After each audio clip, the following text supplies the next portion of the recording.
So here we are after a long day's travel in Tanah Rata in the Cameron Highlands. It's very, very colonial. We've had a bit of a wander.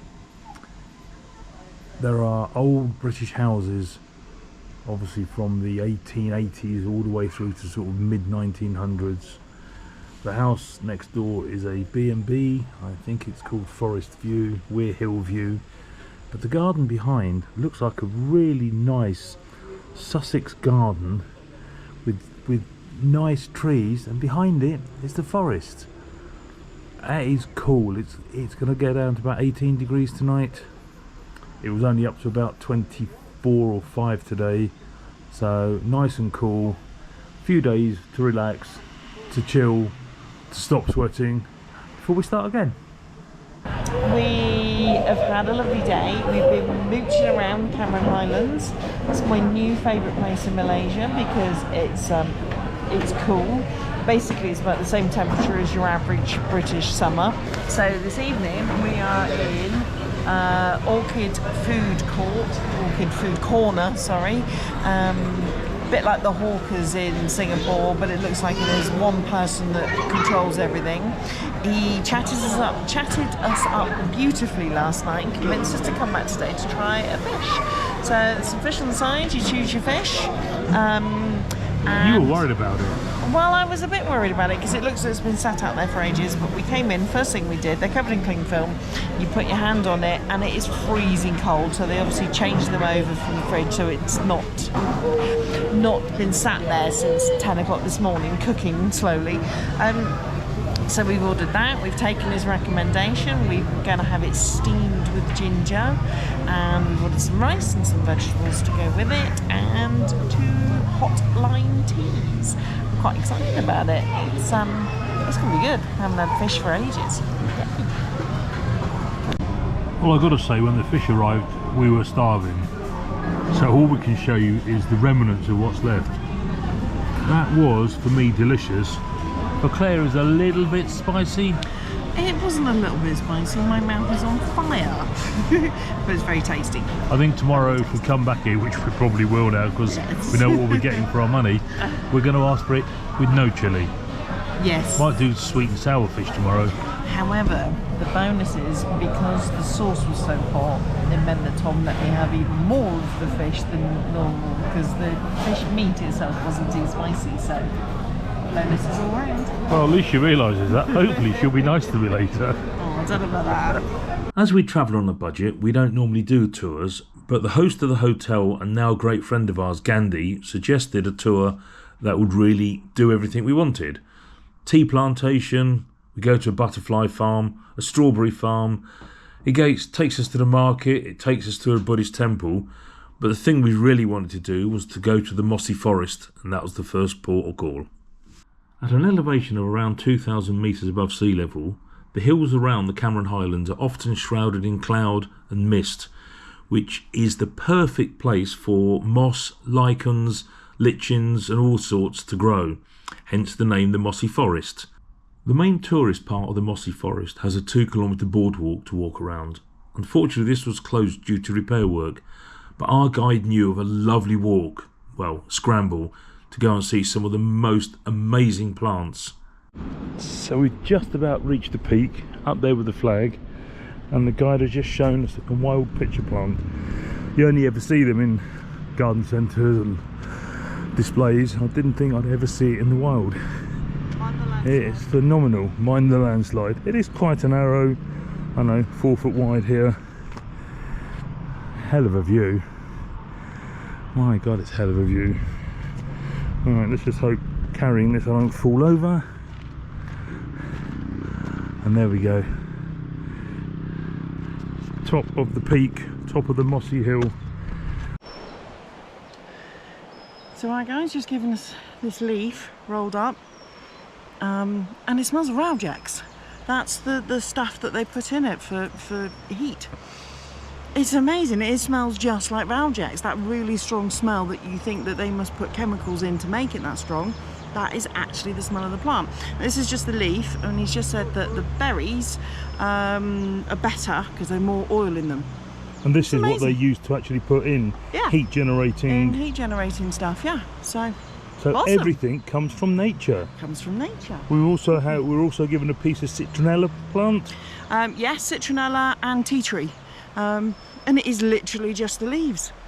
That is so strong. I'm amazed. Jumped into the back of the Land Rover, and our next stop was the tea plantation.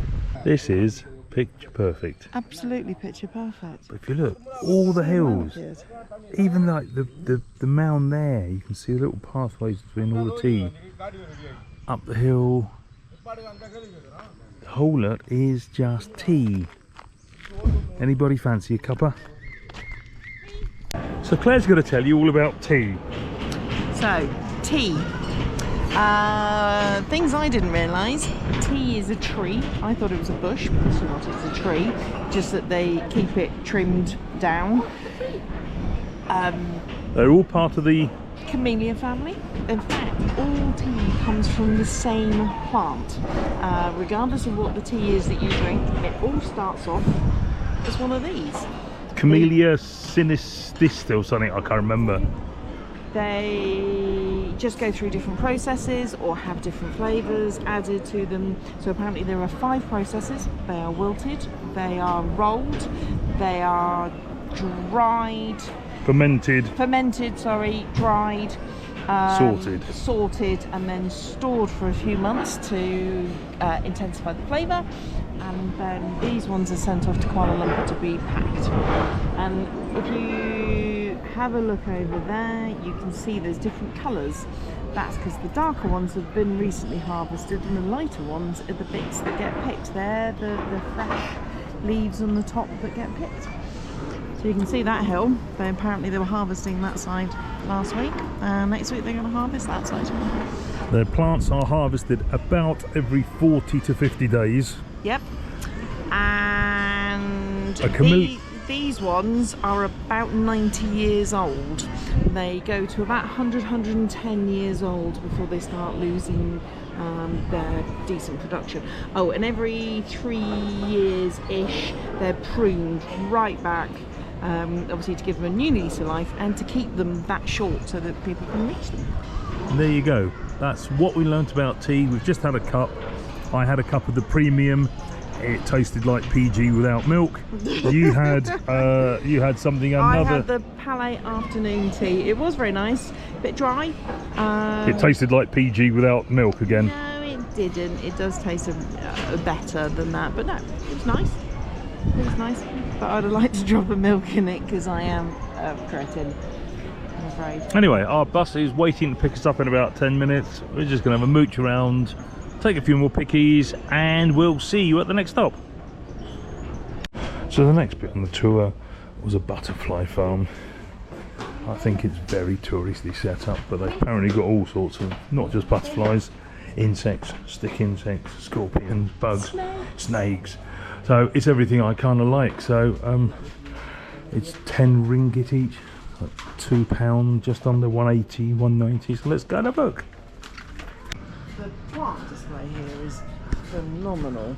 Yeah, plants are phenomenal, but the whole Southeast Asian way of looking after animals is pretty poor compared to our standards. Yeah. They grow strawberries in the Cameron Highlands. It's one of the hot spots for growing strawberries in Malaysia. The season is all year long. They're all planted in these tiny little bags and they're fed and watered permanently. It's actually coconut coir in there with fertilizer, water retaining crystals. It smells wonderful in here. Obviously this is for show, big fence, and they've got lots and lots of strawberries. They aren't that expensive, they're sort of a couple of quid a punnet, same as they are at home. But yeah, lots and lots of strawberries, but the smell is good. Oh, the smell is so sweet. What do you think of that? It is liquid strawberry with some ice cream. Lush. Sweet, but not sugar sweet, just strawberry. That's really intense.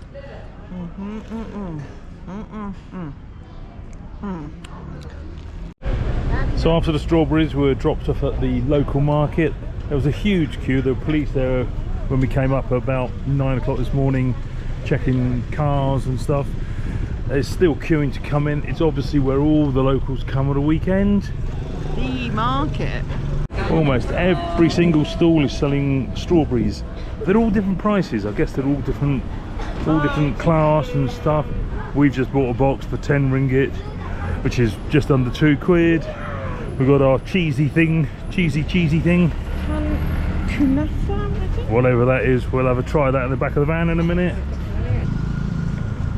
And one happy wife has done some shopping, food, and it's got cheese involved. Yeah. She was named a little while ago by a lady in Bali as Mrs. Cheese. The waitress at our hotel that we stayed in, because I had cheese omelette in the morning, and they do jaffles, which is toasted sandwich, but their cheese toasted sandwich it wasn't anything amazing, but the cheese was a really unusual one, so I ended up having that every lunchtime. Something different in the evenings, but I had that every lunchtime. So she called me Mrs. Cheese, which is quite incredible because we were on holiday with our friends Angela and Si, and Angela is a cheese junkie, and I was the one that got called Mrs. Cheese. Right, let's go and find our man, and we'll tell you what this cheese thing tastes like. So what is it? I have no idea. There's a cheese in the middle. It's kind of like really fine fried noodles, I think. Like really fine vermicelli, ricey noodles. Yeah. It's kind of sweet, it's kind of savoury, full of cheese. It's definitely cheesy. Trying some funny food in Cameron Highlands. Yes. Market Square. That's one of the reasons we come travelling, is to try different foods. Yeah, I love to try a lot of foods. Oh.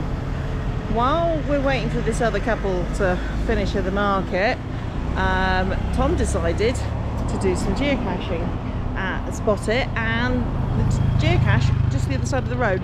Sorry, I'm looking and not paying attention because I've got to try and cross this road on a hairpin bend. Honestly, we can keep it safe.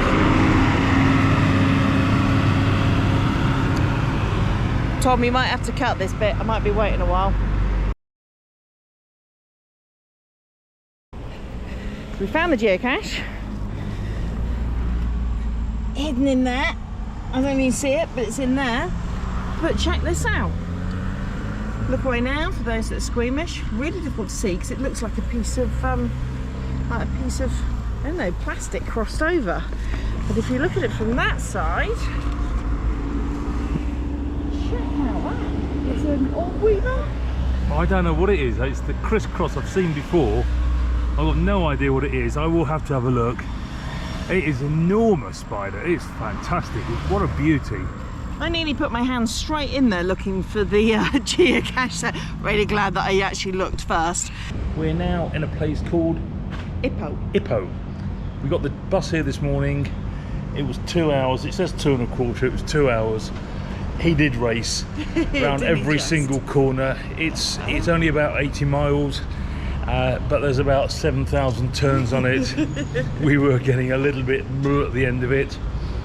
We got here nice and early. We had to wait a little time to get into the hotel. We've just gone for a mooch around town. I'm not going to do a lot of filming here. All I seem to do is hold a camera in front of me. I know everyone wants to see what we're doing.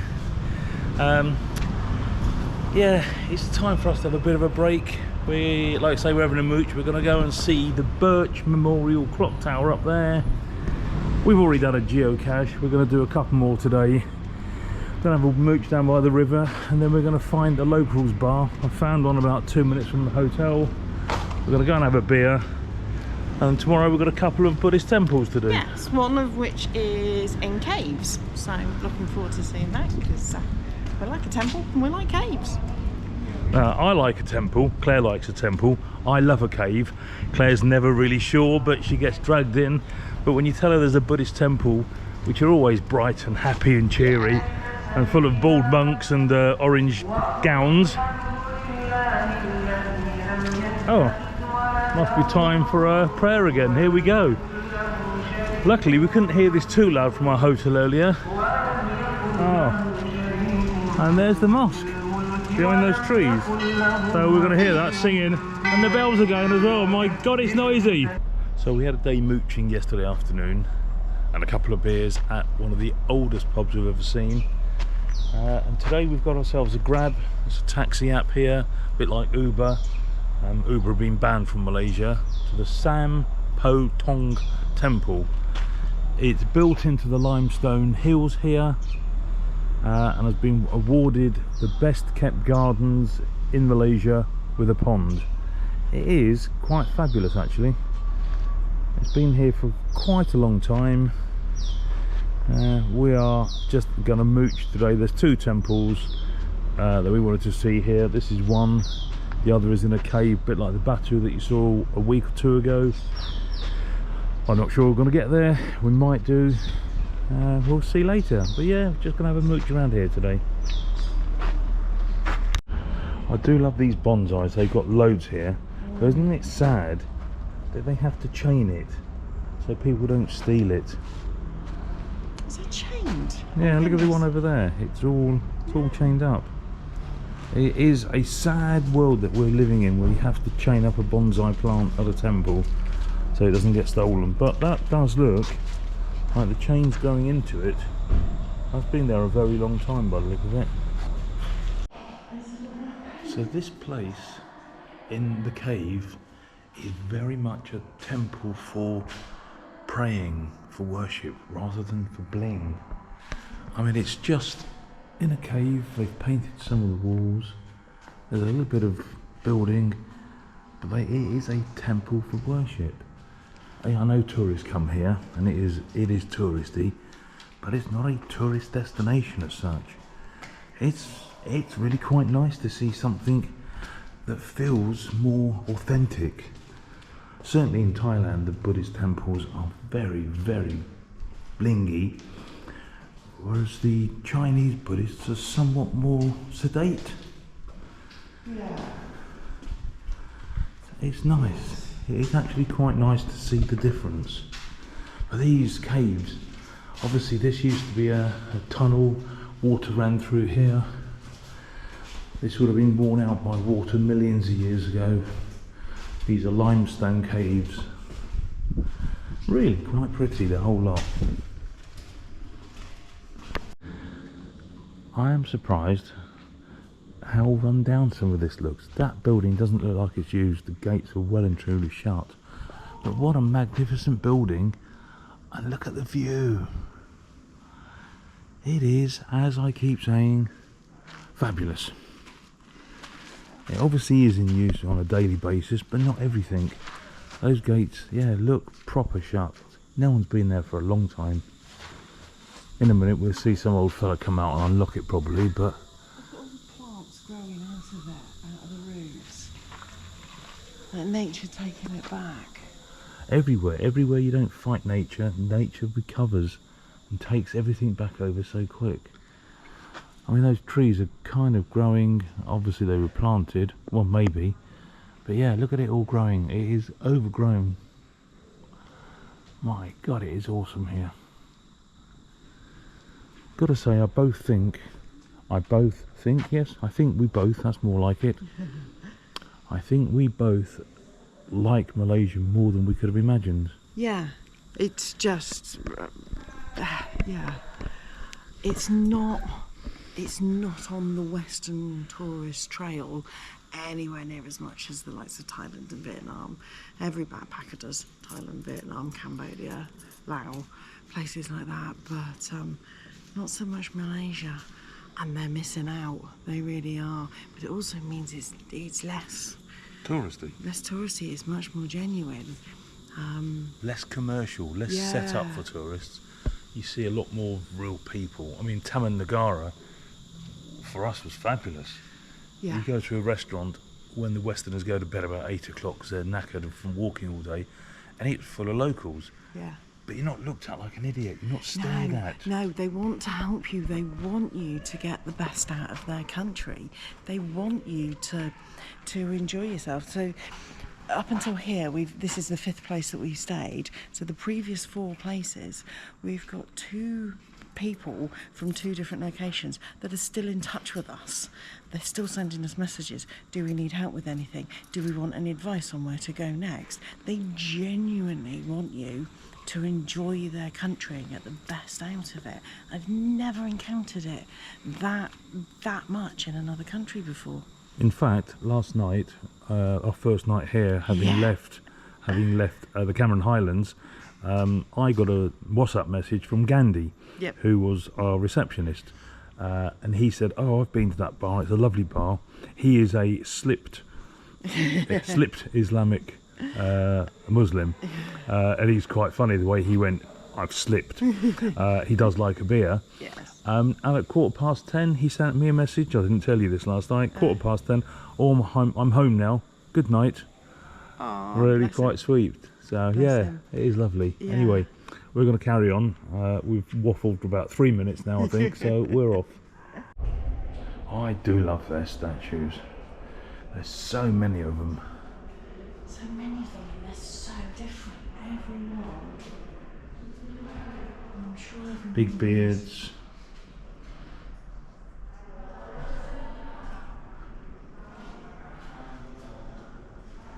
They look like they've been there for years. But what I love about these is they're here. I don't think they're attached. Certainly around the corner there were about 20 or 30 small statues, no bigger than your hand. But they don't look like they've moved for years. There's a lot more respect for religion here, in general, for other people, than the Western world. They would have been stolen years ago in the West, or kids would have trashed it. But stuff gets left out here and stays, and no one touches it. Buddhist temples very often have incense. Some of the ones we've been to in the past, the air is thick with incense, cloudy, but I've never seen an incense stick like these. Big, conical. They must burn for, wow, probably days on end. They're the ones that are burnt out now, I guess, with prayers or names of people left there. The ceiling is black with the smoke, with the oil from the incense. They are really quite cool. I wonder where we can buy some. And then you got these. These are massive incense sticks. Enormous. And it smells good as well. Historically, Georgetown on Penang has been renowned as the street art centre of Malaysia. However, quirky Ipoh is starting to compete for the title. The Lithuanian artist Ernest Zakarvik is credited with many of the pieces in Ipoh. The beauty of travelling to Ipoh is that it's not yet been discovered by the tourist masses. In Penang you may have to queue for ages to admire and get a photo, but here in Ipoh the place was all left to ourselves. And here are a few of our favourites.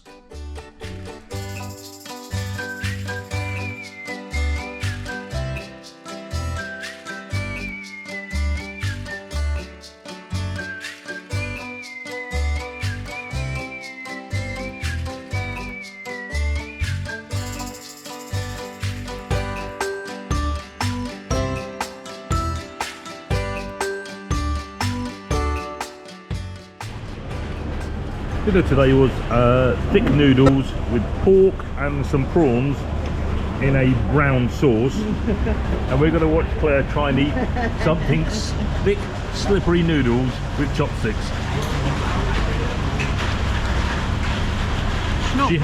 She has just got a some tissue because the sauce was all the way up the chopsticks to her fingers and making it even more slippery. I'm feeling the pressure here. I'm not very good with chopsticks. It wasn't delicious, but it was certainly filling. We've had way better food, but it was nice. But it started piddling down with rain, and it's now pouring, and we've got to walk back via our favourite little bar for a quick beer, and then try it and sort out what we're doing tomorrow and the next couple of days. Until then, though, enjoy this. No. So we're back here in the Sinhalese bar. Now we know the Sinhalese are actually the ethnic group of Sri Lanka. And the family here are all actually Sinhalese people. His dad opened the bar in 1931. He took over in 1964. 1966. I knew it was around my birthday. He's now 82 years old and been running this pub for 56 years. Unfortunately, we did speak to him yesterday. I don't think there's anyone left in the family who wants to run the bar. So unfortunately, when he goes, that's it. It's full of locals. There's a couple of guys, well, that one there was here last night. They seem to be sat there drinking a bottle of their cheap rum, whiskey. All seem to get rat-assed, sit here quietly. The telly's on, they're watching Animal Planet. They were watching Animal Planet last night as well. It really is one of the weirdest. It is like walking through a time tunnel into 1931. There's even a sign over there, I think you can just about read it from here, from the Tiger Brewery, saying please do not spit. I remember seeing those in history lessons in the 60s and 70s in the UK. Fabulous place. That predates me. Absolutely fabulous place. We say goodbye to our favourite barman, Alfred, and the following morning we head off to Penang.